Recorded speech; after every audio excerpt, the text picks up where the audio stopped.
reach అయ్యే విధంగా వారి వారి లోకల్ లాంగ్వేజ్ లో వారి యొక్క బెనిఫిట్ కోసము లేదా ఏవైతే ఈ అఫెన్సెస్ ఉన్నాయో వాటి గురించి ప్లస్ మనకు పెనాల్టీ గురించి రూల్స్ అండ్ రెగ్యులేషన్స్ గురించి క్లియర్ కట్ గా ఫ్రేమ్ చేస్తూ ప్రతి ఒక్కటి కూడా వారికి చేరే విధంగా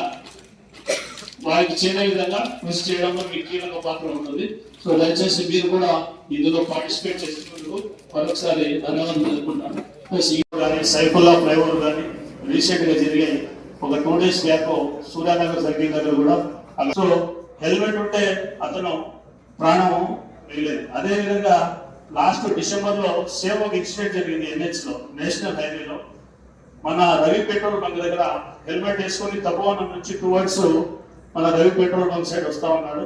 సో ఒక స్విఫ్ట్ డిజైర్ వెహికల్ ఆ వ్యక్తిని పల్సర్ వెహికల్ ని కానీ అతను హెల్మెట్ వేసుకోవడం వల్ల అతనికి చిన్న ఇంజరీ